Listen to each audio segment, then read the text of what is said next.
잠언 2장 1절부터 12절까지 함께 읽습니다.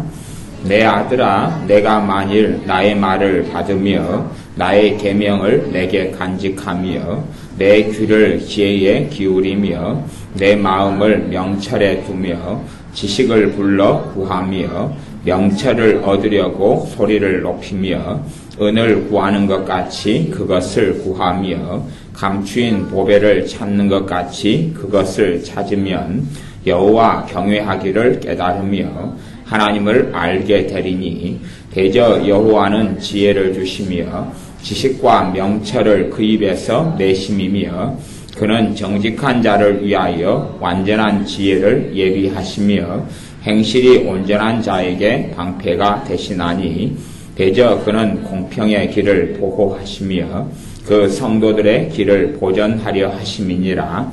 그런즉 내가 공의와 공평과 정직 곧 모든 선한 길을 깨달을 것이라.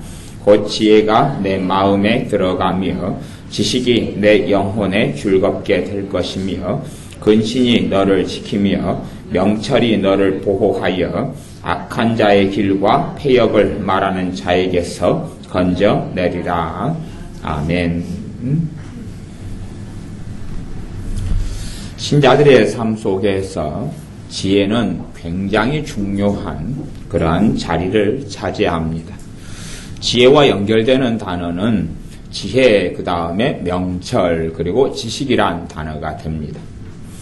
그런데 이 지식이란 단어는 지금 사회에서 사용하는 단어하고 성경에서 말씀하는 지식과는 단어의 차이나 개념 차이가 좀 있기 때문에 지식이란 말을 지혜적으로 이해하면 좋겠습니다. 그래서 지혜라는 것을 중심으로 말씀을 전합니다.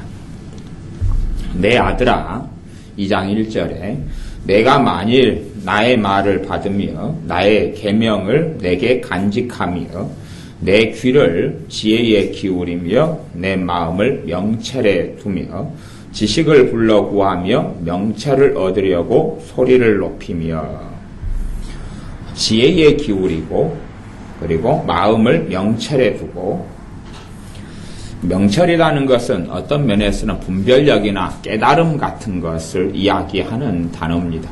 요즘에는 좀 쓰이지 않는 그런 단어가 됩니다. 그래서 일상적으로 지혜 정도, 지식이라는 것은 우리가 생각하는 어떤 정보인데 성경에서 이야기하는 지식은 생명을 얻는 지식이자 어떤 면에서는 깨달음을 중심으로 하는 지식을 지식이라 그러지 이 세상이 어떻게 돌아가는 어떤 정보나 심지어 과학기술에 대한 그런 것도 성경에서는 지식이라 이런 부분에 포함을 거의 시키지를 않습니다. 제가 사람들을 만나보면, 특별히 예수 믿는 사람을 만나보면, 제게 이 지식을 요구하는 사람들이 많습니다. 지식을 요구한다는 것은, 제가 이러한 문제를 당하고 있는데, 이 문제에서 어떻게 해야 될까요?를 묻습니다. 어떻게 해야 될까요? 이런 경우가 있는데, 이 경우에 어떻게 해야 될까요? 그러면 제가 어떨 때는 주로 중심적으로는 지혜를 이야기합니다. 하지만 사람들은 지혜보다는 지시를 듣고 싶어 합니다. 지시를. 이것은 이렇게 하십시오.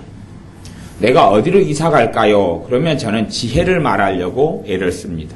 그런데 지혜를 말하는 것은 사람들에게는 익숙하지 않거나 힘들기 때문에 제게 어디 어느 아파트를 사십시오. 예를 들어서 아니면 몇 평을 사셔야 됩니다. 어느 동으로 가셔야 됩니다. 하는 지시를 사람들은 좀 듣기를 더 좋아하는 것 같아요. 그것이 편하기 때문에요. 사실은 그렇다는 이야기는 믿는 사람들이 굉장한 함정에 빠지기 좋은 위치에 있다. 그런 말하고 똑같습니다.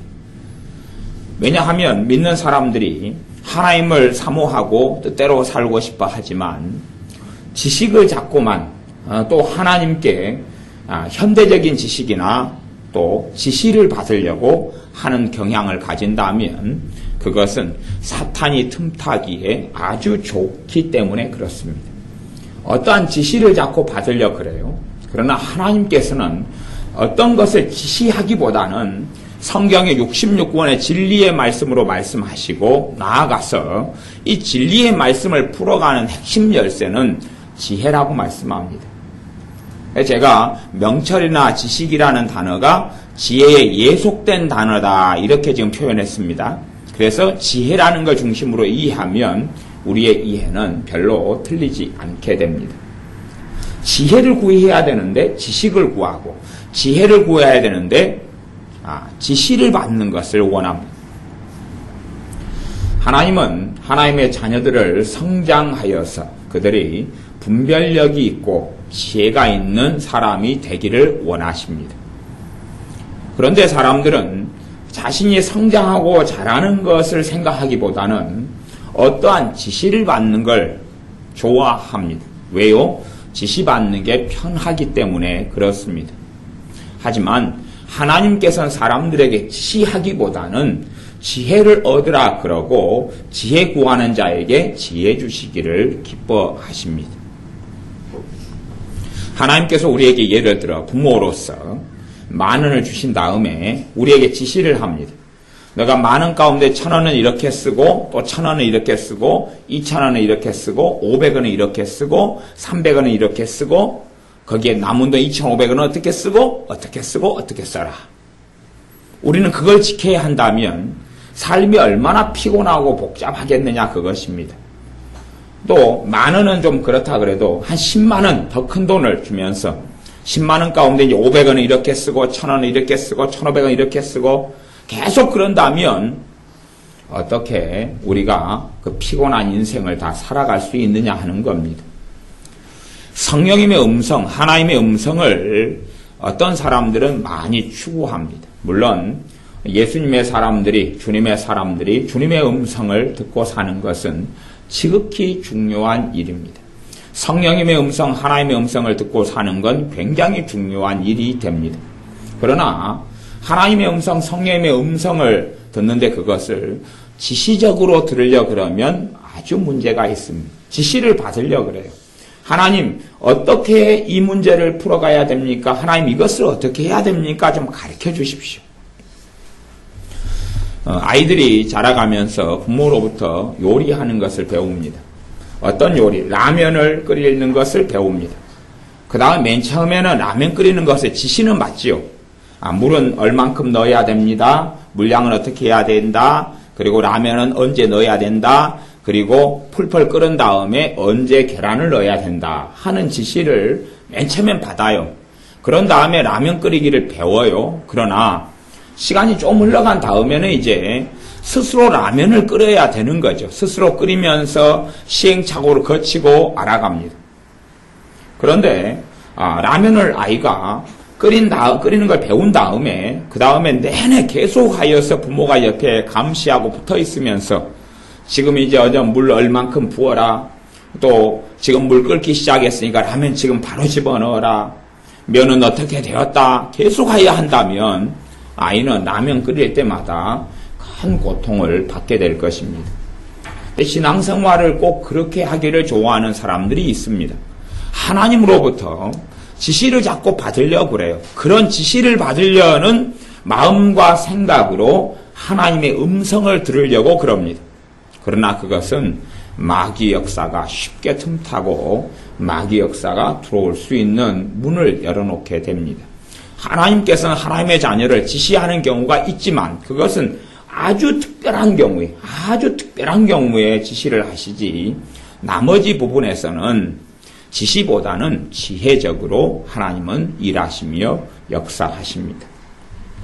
그래서 잠언 2장 6절 말씀에는 대저 여호와는 지혜를 주시며 지식과 명철을 그 입에서 내심이며 지식과 명철은 이 지혜에 속해 있는 것이라고 제가 말씀드리고 설명했습니다. 지식과 명철은 지혜에 속해 있는 것이다 그랬습니다. 지혜를 주시며 지식과 명철을 그 입에서 내시며 그는 정직한 자를 위하여 완전한 지혜를 예비하시며 지혜를 예비하시고 지혜를 주신다. 잠언은요 31장까지 되어 있는데 31장 정도 되면 성경에서는 굉장히 많은 비중을 차지합니다. 말하자면 마태복음은 28장까지 되어 있습니다. 또 마가복음은 16장까지 되어 있습니다.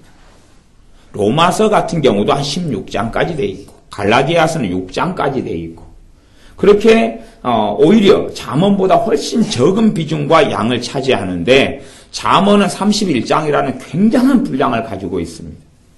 그런데 이 31장이라는 굉장한 분량 속에서 핵심은 뭐냐 하면 지혜를 구하고 지혜를 받고 지혜를 얻으라 하는 것입니다. 물론 그 지혜를 더 깊이 들어가다 보면 지혜가 우리 주 예수님이시다 하는 이야기가 나오지만 그러나 본질적으로는 계속하여서 지혜를 찾고 지혜를 구하며 지혜를 얻으라.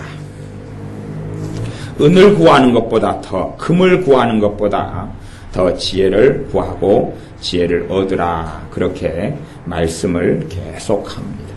단지 이제 오늘 읽었던 말씀 잠언 2장 1절부터의 부분은 그냥 단지 조금의 부분에 불과하지 전반적으로는 하나님의 지혜를 구하고 얻으라고 말씀합니다.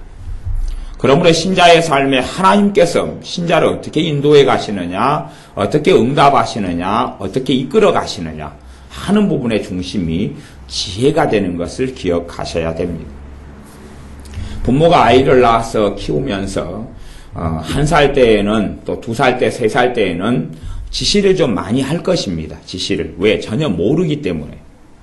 심지어 아이가 걷는 것을 훈련시킬 때도 지시를 할 것이고 또 잠자기 전에 우리 우림이 주원이 같이 어린 아이들은 쉬하자 그러고 먼 거리를 차를 태워서 데리고 갈 때도 일단은 쉬하고 가야지 중간에 화장실 간다고 그렇게 하지 않을 거니까 화장실을 먼저 간 다음에 가자 그렇게 이제 합니다. 그런데 우림이 주원이가 예를 들어 20살이 됐어요. 어디를 함께 부모랑 같이 가는데 엄마 아빠가 우림이 20살이 된 애들한테 야 쉬하고 와라 그러면은 20살 된 애는 아주 괴로울 거예요. 이제 어느 날 엄마 아빠는 나이가 많이 됐고 자식이 40살이 됐어요.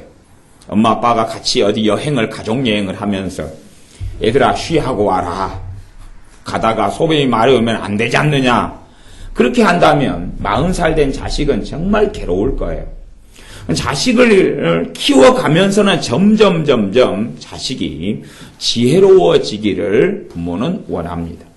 우리 주 예수님께서 사람의 몸을 입고 이 땅에 오셨을 때에도 하나님의 말씀에 기록되기를 예수님께서 자라가시면서 지혜로워지시더라. 그렇게 말씀에 기록되어 있습니다. 그렇기 때문에 실제로 어떤 사람이 믿음에서 자라갔느냐, 예수님을 더 많이 아느냐, 또 예수님을 많이 닮았느냐, 믿음이 성장했느냐는 그 사람이 지혜가 있는가라는 걸 보면 되는 것입니다. 지혜가 없으면 어리고 믿음으로도 어리고 연약하고 주님도 별로 알지도 못하고 하나님도 별로 알지 못한다 하는 것은 그냥 뻔한 이치입니다. 지혜가 부족하고 없으면. 세상적인 지혜를 이야기하는 것이 아닙니다. 하나님과 만나고 교제하고 교통할 때는 하나님의 지혜가 오게 됩니다.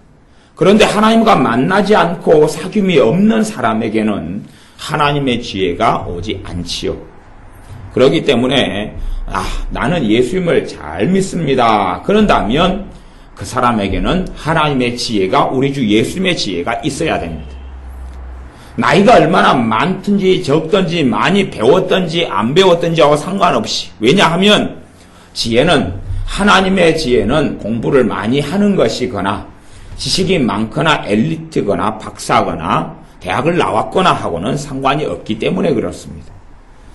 공부를 많이 해서 얻는 지혜하고 하나님으로부터 오는 지혜는 전혀 다른 것입니다. 전혀 다른 것이기 때문에 공부를 많이 하고 많이 배워서 얻는 지혜를 가졌다 할지라도 하나님의 지혜는 그걸로는 받을 수가 없습니다. 세상의 지혜와 하나님께로부터 얻는 지혜는 상관이 별로 없습니다. 상관이 별로 없어요. 세상의 지혜와 하나님의 지혜가 상관이 있다면 세상에 부유하거나 많이 배우는 사람들은 예수님을 잘 믿고 정말 겸손할 것입니다. 그러나 세상에 많이 배운 사람들이고 많이 가진 사람들일수록 예수님 앞에 전능하신 하나님 아버지 앞에 무릎을 꿇지도 않고 복종하지도 않고 엎드리지도 않습니다. 그렇다는 이야기는 지혜가 없다는 이야기입니다.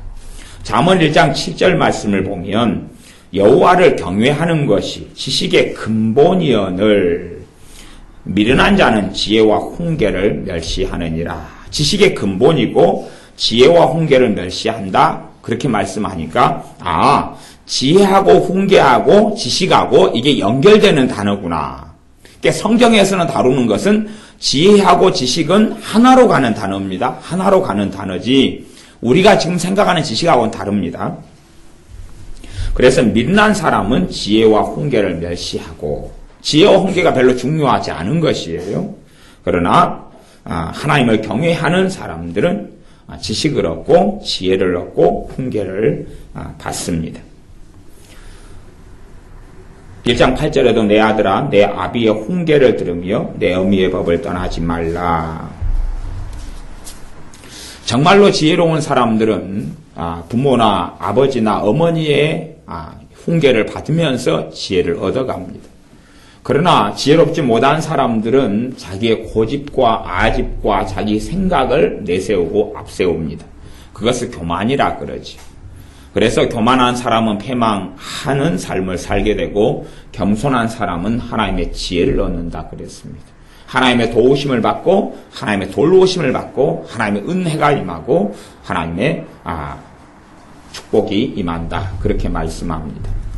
우리의 삶 속에서 하나님의 지혜를 받아서 지혜가 성장하고 자라가는 것이 하나님을 알아가는 것과 같이 갑니다.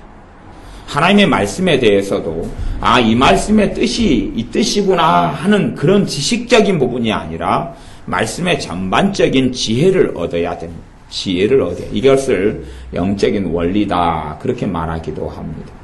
그래서 예수님의 사람들은 예수님께 또 하나님 아버지를 잘 섬기는 사람들은 하나님 아버지께 지혜를 받습니다. 우리가 하나님께 지시를 받는다. 지시 받는 것이 있을 수 있지만 그런 경우는 믿음이나 신앙이 굉장히 어리구나. 그리고 믿음이 자라가면 지식이 아니라 어떤 지시가 아니라 명령하는 게 아니라 지혜를 받아서 하나님의 뜻을 분별하고 알게 되고 잘하게 되는구나 하는 것을 반드시 명심하셔야 됩니다. 그래서 지혜가 없는 사람들은 예수님을 깊이 알지를 못하게 됩니다. 제가 어떤 분을 만났는데 그분은 그날 시장 보러 가는데 무슨 국을 끓여야 할지도 하나님께 묻는다 그래요. 하나님 오늘은 콩나물국을 끓일까요? 미역국을 끓일까요? 하나님 오늘은 무슨 국을 끓일까요? 의외로 하나님의 음성 듣는다는 사람들이 그런 부류들이 굉장히 많습니다. 근데 그 사람들은 다 귀신의 역사 속에 미혹의 영의 역사 속에 사는 사람들이지 정상적인 신앙생활을 하는 사람들이 결코 아닙니다. 그런 부류의 음성을 듣고 추구하여서 멸망의 길로 걷는 사람이 굉장히 많습니다. 가장 사소한 거라도 심지어 하나님 제가 옷을 사야 되는데 무슨 색 옷을 살까요? 그렇게 묻는 사람들도 봤습니다. 그것이 묻는 기도가 잘못 가버리면 자꾸만 지식을 얻고 지시를 받으려고 잘못된 길로 걸어가는 사람들. 그러므로 사실은 그는 하나님을 섬긴다고 하지만 실제로는 귀신을 섬기는 사람들을 굉장히 많이 보았습니다. 주님을 깊이 있게 알아가는 사람들은 말씀을 통해서 지혜를 얻어갑니다. 지혜를 얻어가서 전반적으로 어떻게 하는 것을 알게 되는 것이지요. 여러분이 성경에서 얻는 지식은 하나님 말씀에서 지식은 지혜하고 좀 연결된다 그랬어요. 그래서 지혜라는 개념으로 이해하면 거의 맞아요. 우리가 지금 현대적으로 쓰는 개념과 단어에 있어서는요. 그래서 성경에서 나오는 말씀은 지혜에 연결되는 부속적인 단어가 지혜, 명철, 지식이다 그랬어요. 그러면 이제 현대적인 것으로 쓰는 지식이란 말은 성경의 지식이란 말씀하고 의미나 개념이 달라요. 이제 지금은. 그러면 여러분이 이제 세상적인 개념으로 하나님 말씀에서 지식이 아니라 세상에서 지식을 얻는다 그러면 밥을 1인분을 해요. 1인분을 하면 물량이 있을 거 아니에요? 그치요? 물량에 대한 데이터를 가지고 정확하게 그 지식을 얻어요. 여러분이 집에서 쓰는 압력 밥솥에 1인분 하면 물 얼마 한다. 그걸 여러분이 열심히 외워요. 그 다음에 2인분 하게 될 때 물량을 정확히 외워요. 그리고 그렇게 잘 해요. 3인분 할 때 물량을 외워요. 4인분 할 때 물량을 외워요. 5인분 할 때 외워요. 그렇게 해서 밥을 할 수 있을 거예요. 문제는 이제 5인분까지만 외웠어요. 근데 집에 손님이 7명이 와서 7인분을 해야 돼요. 그러면 밥을 3인분 하고 4인분 하고 2번 하든지 5인분 하고 2인분 하고 2번 하든지. 문제는 20명이 먹어야 돼요. 5인분까지밖에 물량을 안 외웠는데. 그러면 이제 정말 골치 아파지게 됩니다. 그러다가 놀러 갔어요. 그래서 내가 집에서 쓰는 물량을 애워놓은 밥솥을 안 가져갔어요. 그러면 이제 가가지고는 냄비에다가 밥을 하게 돼요. 그럼 5인분을 하는데도 밥을 할 줄을 몰라요. 왜? 물량 애우는 암산 공식하고 전혀 다르거든요. 그것이 지식으로 아니면 지시로 삶을 사는 사람들의 문제예요. 해답이 없는 거예요. 해답이 없어요. 근데 맨 처음에는 밥을 손등에 벙벙하게 올 정도만 물을 넣어라. 뭐 등등의 어떤 이제 지혜를 조금 얻다가 밥을 하는 데 있어서 많이 노하우가 쌓이면서 자기도 모르게 지혜가 얻어지면 어느 곳에 가서든지 밥을 잘 할 수 있게 되어져요. 라면을 못 끓이는 사람의 특징을 보면 물론 나이 드신 분들 가운데 라면 못 끓이는 사람도 있어요. 라면을 못 끓이는 사람의 특징을 보면 하나를 암기해놔요. 그래서 거기에다가 적용만 시켜서 물을 부어요. 그런데 라면이 어떨 때 간혹 가다가는 잘 끓여지지만 전반적으로는 잘 끓여지질 않아요. 왜냐하면 자꾸 지식이나 어떤 자기 정답안을 가지고 다 뜯어 맞추려고 그러거든요. 천을 가지고 있어요. 그래서 옷을 만드는 기술을 가지고 있으면 사람의 몸, 체형, 또 계절에 따라서 다른 옷을 만들겠죠. 그게 지혜라는 것이고 똑같은 옷을 한 벌 가지고 아무에게나 다 입혀가지고 사는 것이 지식을 따라 아니면 지시를 받아 살아가는 삶이에요. 그냥 같은 옷이 있으면 옷을 아무렇게나 아무에게나 사이즈가 안 맞는데 입히거나 입게 해서 군대식으로 말한다면 옷에 사람 몸을 맞춰라. 그렇게 가는 거지요. 하나님께서는 신자가 지식에서 자라가기를 원해요. 그러니까 하나님의 음성을 들을 때에 성령님께서 주시는 음성을 들을 때에 정말로 대부분의 음성이 지혜로 온다는 사실을 기억해야 돼.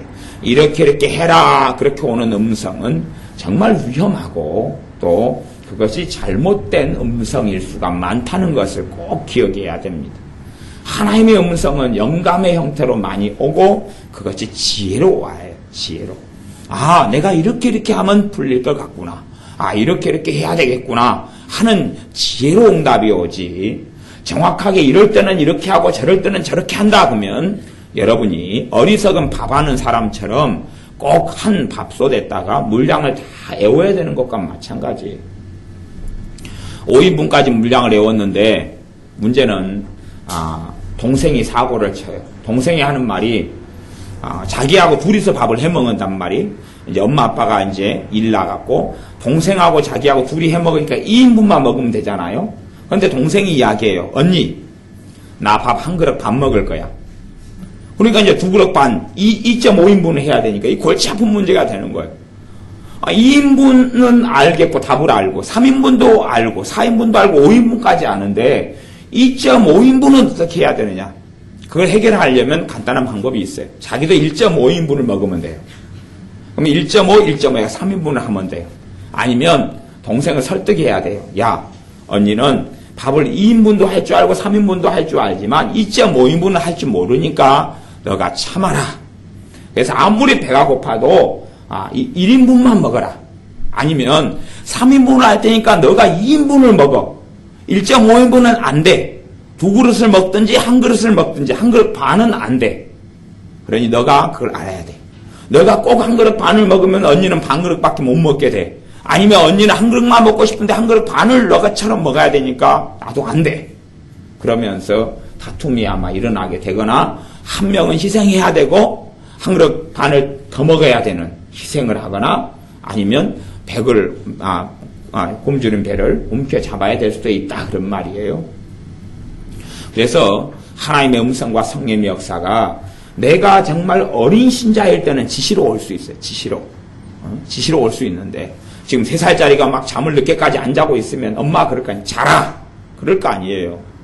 그런데 나이가 들어가면 그렇게는 지시에서는 아이는 정상으로 성장하고 자라가지 않는 것처럼 신앙 성장의 여정, 주님을 알아가는 여정, 주님을 닮아가는 여정에서도 어릴 때에 어떨 때는 아니면 심지어 좀 자랐는데도 특별한 영역에서 뭘 모를 때는 지시가 올 수 있어요. 하나님으로부터.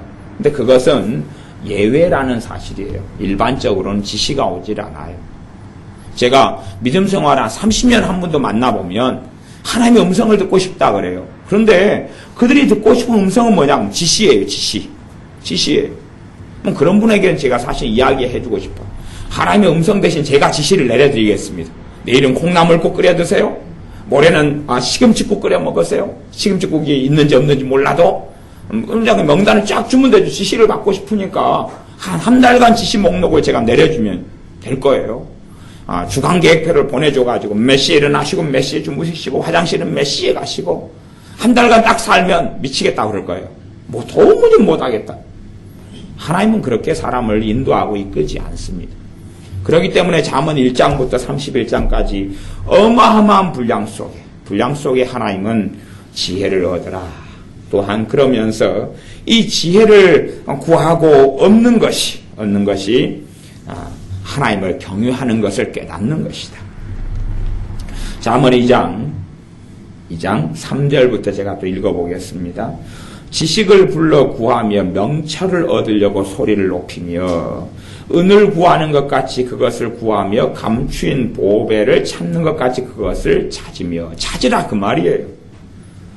지식을 불러 구하며 지금 이 지식은 세상에 우리가 배우는 학교 공부나 이런 지식을 이야기하는 게 아니에요. 하나님을 경유하는 지식, 하나님의 뜻을 아는 지식, 하나님을 기쁘게 하는 지식을 이야기하는 거지 자동차가 어떻게 만들어졌는지 역사가 어떻게 됐는지 하는 그런 지식을 이야기하는 게 아닙니다. 우리가 지금 생각하는 지식의 개념하고 단어가 틀려요.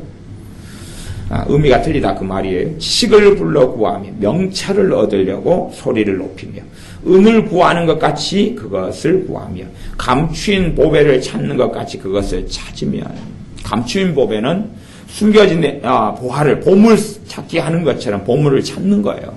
과거에는 보물이 종종 숨겨져 있었는데 그 보물을 찾으려고 발굴하려고 애쓰는 것처럼 그걸 찾는 거죠.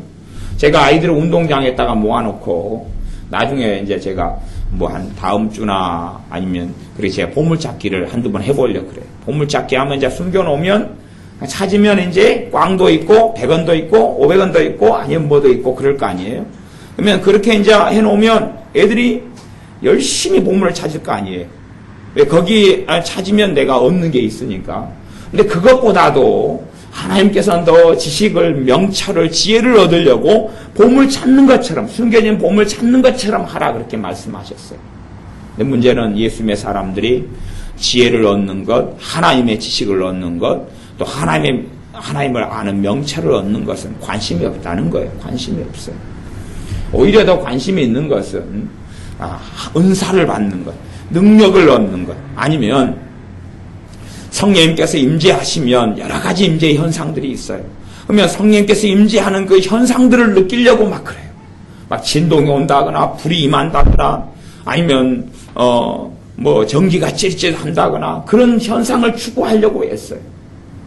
어떤 기도원에 가면 뻥뻥 넘어뜨리는 걸 전문적으로 해요. 뭐 그런 걸 겪어보려고 그러거나. 근데 하나님께서는 말씀하시기를 우리의 마음이 하나님의 지혜에 있기를, 지혜를 얻는 것, 지식을 얻는 것, 명철에 얻는 것에 마음이 있기를 원하시는데 신자들은 안 그래요. 오히려 하나님께 돈을 좀 더 얻게 해달라 그래요. 돈을 많이 얻게 해달라 그러거나 성공을 얻게 해달라 그러고 명성을 얻게 해달라 그러고 건강을 얻게 해달라 그래요. 돈도 필요하고 건강도 필요하고 때로는 성공하는 것도 필요해요. 그러나 그것을 중심으로 살아가면 하나님을 아는 길과는 멀어지게 된다는 사실입니다. 하나님을 아는 지혜를 구하고 지식을 구하고 명철을 구할 때에 하나님을 알게 됩니다. 2장 5절에 여호와 경외하기를 깨달으며 그것을 찾으면 감추인 보배를 찾는 것 같이 그것을 찾으면 하나님 경외하기를 깨닫게 된다. 그럼 지식을 얻고 명철을 얻고 지혜를 얻고 그걸 찾으면 하나님 경외하기를 깨닫는다. 감추인 보배를 찾는 것 같이 찾으면 정말로 하나님을 아는 지식, 명철, 지혜를 그렇게 간절히 찾으면 하나님을 경외하는 걸 알게 된다는 것이. 하나님 어떻게 섬기는지, 하나님 어떻게 기쁘게 하는지, 하나님 어떻게 사랑하며 살게 되는지, 하나님을 경외하는 걸 어떻게 하는지를 알게 된다. 그러나 믿는다고 하는 많은 사람들은 하나님은 별로 경외하지 않습니다. 실제로 현대 교회의 문제가 하나님은 경외하지 않아요. 하나님을 경외하지 않아요. 하나님을 경외한다는 것은 하나님께서 기뻐하시는 삶을 사는데 마음을 모으고 초점을 모으는 것인데 그런 것은 관심이 없는 것이에요. 왜요? 하나님을 경외하는 것을 깨닫지 못하는 거예요. 하나님을 경외한다는 것이 정말 중요하다는 것을 깨닫지 못하는 것입니다. 나아가 하나님을 알게 되리니 하나님을 알게 된다. 지금 이 잠언의 말씀은요. 하나님의 백성이고 하나님의 선민이라는 이스라엘에게 하신 말씀이에요. 하나님을 섬기는 백성에게 하시는 말씀이에요. 너희가 하나님을 알게 된다는 것이 하나님의 백성이지만 대다수가 하나님을 알지 못했어요. 지금의 교회도 나는 예수를 믿는다, 하나님을 믿는다 하지만 하나님은 알지 못해요. 하나님을 안다는 것은 하나님과 내가 만나고 살아갈 때 하나님을 알아요.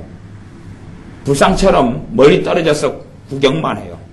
하나님이라는 이름으로 내가 생각하고 내가 만들어낸 하나님 상을 그려놓고 나는 구경만 하는 구경꾼. 그런 사람들이 현대 교회 안에 굉장히 많습니다. 근데 실제로 하나님을 아는 사람은 별로 없어요. 하나님을 정말 실제로 아는 사람 별로 없어요. 왜냐하면 지혜를 구하지도 않고 감추인 보배를 찾는 것처럼 간절히 원하는 사람도 없기 때문에 그래요. 대저 여호와는 6절 지혜를 주시며 지식과 명철을 그 입에서 내심이며 어떤 사람에게 지혜를 주시고 어떤 사람에게 하나님 입에서 나오는 지식과 명철을 주시느냐 그걸 찾는 사람에게 주셔요. 그리고 그 사람은 하나님을 알게 되고 그 지혜를 얻게 되고 믿음이 성장해 갑니다. 아무리 세상의 학문을 통해서 지혜를 얻으려 하고 지식을 얻으려 해도 하나님을 알게 되지는 못합니다. 아무리 박사학위를 받아도 하나님을 알게 되지는 못해요. 대학을 나와도 하나님을 알게 되지는 못해요. 무수히 많은 책들을 보아도 하나님을 알게 되지는 못해요. 하나님의 지혜는 하나님으로부터만 와요.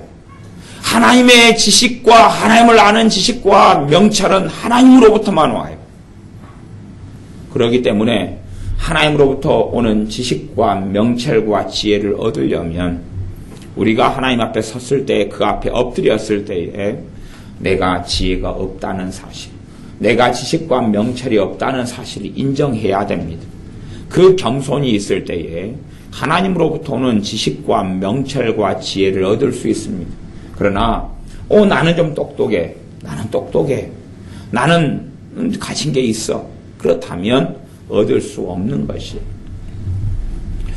우리 아이들 대화를 들어보면 간혹가다 그럽니다. 목사님 저 국어 100점이에요. 그래요. 100점이라 그래도 저는 속으로 코웃음을 칩니다. 왜냐하면 자기가 5학년이에요. 나 국어 100점이에요. 6학년 문제 갖다 놓으면 어떻게 할 거예요? 100점이라고 큰 소리를 치겠어요? 안 배웠는데. 6학년이 나 국어 100점이에요. 그래요. 중학교 3학년 문제 들이대면 어떻게 할 거예요? 그러니까 자기가 100점 맞은 그 학문적인 학교 공부의 지식이라는 건 아무것도 아닌 거예요. 아무것도 아니에요. 나 수학에서 나 100점 맞았어요. 5학년 수학이 100점 맞아도 고등학교 1학년 수학 문제 내놓으면 어떻게 할 거예요? 빵점이지. 아무것도 모르거든요. 그런데 내가 가지고 있는 학문적인 공부하고 얻는 지식이라는 것은 아무것도 아니에요. 무게가 별로 있지를 않아요. 그것을 아무리 많이 익히고 얻어도 실제로 하나님께서 은혜 주시고 복을 주지 아니하시면 세상의 삶에서 그것 가지고는 성공할 수 없어요. 물론 또한 돈을 버는 성공을 할 수 있을지 몰라도 하나님께 인정을 받을 수는 없어요. 하나님께서 과연 너가 나를 알고 나도 너를 안다고 인정받지 못합니다. 우리는 반드시 하나님께 겸손하게 엎드려서 나는 지혜가 없으니 하나님의 지혜를 얻고 싶습니다. 나는 하나님을 아는 지식이 없으니 하나님을 아는 지식을 얻고 싶습니다. 나는 하나님을 아는 명철이 없으니 하나님 입에서 나오는 지식과 명철을 받고 싶습니다. 라고 구해야 됩니다. 그런 사람들에게 7절에 보면 그런 정직한 자를 위하여 완전한 지혜를 예비하시니 행실이 온전한 자에게 방패가 되시나니 대저 그는 공평의 길을 보호하시며 그 성도들의 길을 보전하려 하심이니라. 하나님의 지혜와 지식과 명철을 얻으면 우리에게 어떠한 변화가 생기냐 그러면 2장 7절에 보면 정직한 자가 되기 시작해. 정직한 자. 하나님의 지식과 지혜와 명철을 얻으면 정직한 자가 되어져 가요. 또한 행실이 온전케 되어지기 시작해. 내 행동이 온전케 바뀌어지게 된다는 이야기예요. 행실이 온전케 되어지는 변화된 삶으로 걸어가요. 내가 나를 변화시키려고 하는 게 아니라 하나님의 지식이 들어오고 하나님의 명철이 들어오고 하나님의 지혜가 들어오면 내 행동이 변화되기 시작하는 것이. 대저 그는 공평의 길을 보호하심 그 성도들의 길을 보전하려 하심이라. 내가 지혜가 들어오고 하나님의 명철이 오고 하나님의 지식이 들어오면 하나님을 알게 되어져 가요. 그 사람을 하나님께서는 너는 성도라, 너는 내 사람이라 인정하시고 그 사람의 길을 보호하신다는 말씀이에요. 우리는 스스로의 힘으로 내 삶과 행동을 고쳐보려고 그래요. 그러나 우리의 삶과 행동은 그렇게 쉽게 변하지 않습니다. 한 가지 이야기만 하고 말씀을 마무리하겠습니다. 우리가 어떤 행동을 하는 것은 그 행동을 하는 것을 열매라 그러는데요. 어떤 행동이 하는 데는 그 깊이 들어가면 이유가 있고 뿌리가 있고 근원이 있어요. 그걸 제가 뿌리라는 개념으로 전에 설명을 했어요. 어떤 뿌리가 있기 때문에 그 뿌리가 있고 뿌리에서 나무가 나서 그 다음엔 열매를 맺어요. 그러면 내 행동이라는 열매를 내가 따버려요. 고쳐야 되겠다고 따요. 가시나무가 있는데 가시나무엔 가시가 맺혔는데 가시를 하나 부러뜨리고 두 개를 또 부러뜨려요. 하지만 조금 지나면 가시가 또 나요. 엉겅퀴에서 엉겅퀴를 따고 따요. 하지만 엉겅퀴는 또 나요. 소나무에서 솔방울이 나면 솔방울을 따고 또 따도 계속하여 소나무에서 솔방울을 때마다 맺을 거예요. 그것처럼 우리의 어떤 행동을 바꾸려 하면 그 행동의 근원 속에 그것을 양분을 공급하고 그것을 만들어내는 어떤 뿌리가 존재해요. 그런데 내 외면적인 행동만 바꾸려고 하는 사람들은 계속하여 그것을 반복할 수밖에 없어요. 그러나 하나님의 지식이 오고 하나님의 명철이 오고 하나님의 지혜가 오면 내가 지금 어떤 행동에서 나타나는데 그 뿌리가 뭔지를 발견하게 되는 그 문제풀이 과정, 내 삶을 풀어나가는 그러한 지혜들을 얻게 되고 그 길을 걷게 되면서 그 하나님의 지혜와 하나님의 지식과 하나님의 명철을 통하여 내 행실이 온전한 자, 행실이 온전하게 변해져 간다는 것이. 하나님의 말씀에서 행실이 온전하다 그 말은 단지 행동만이 바뀌는 게 아니라 마음의 변화를 수반한다 그 말이에요. 행동이 그런 거예요. 엄마가 너 아침에 8시에 안 일어나면 죽어. 몽댕이를 들고 엄마가 딸 옆에서 몽댕이를 들고 8시 지켜보고 있어요.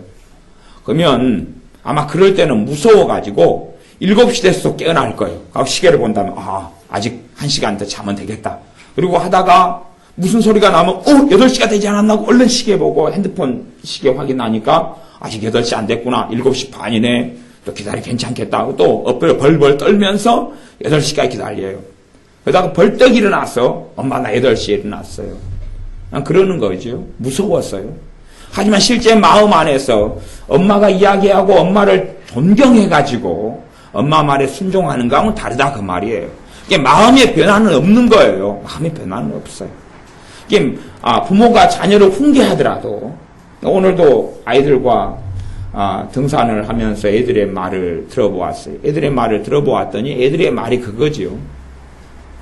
엄마에게 좀 혼이 난 아이는 갑자기 엄마의 그림자가 쓱 다가오면 겁난다는 거예요. 엄마가 몽댕이를 들고 때릴까 봐 훅 겁난다 그러는 거예요. 지금 그게 있는 아이들은 문제가 있어요. 무슨 문제가 있냐 그러면 엄마가 자기를 위해서 지금 혼을 내고 야단친 건데 완전히 자기를 혼내고 야단친 것을 못 받아들였다 그런 이야기. 그렇기 때문에 엄마가 무서운 거예요. 엄마를 존경하는 게 아니고 엄마를 무서워하는 거예요. 한 아이는 이렇게 누워있는데 갑자기 엄마가 자기를 쳐다보는 것처럼 소름이 끼치더래요. 그래서 눈을 떡 떴더니 엄마가 없어요. 엄마가 없고 다른 언니가 자기 얼굴에 낙서하려고 그러고 있었던 거죠. 근데 엄마인지 알고 갑자기 뭔 그림자가 덮쳐가지고 있으니까 속으로 가슴이 막 두둑두둑 심장이 뛰는 거예요. 그래서 누워있는 동안에 생각한 거예요. 내가 무슨 사고 쳤을까? 엄마가 지금 몽둥이를 들고 나타났나?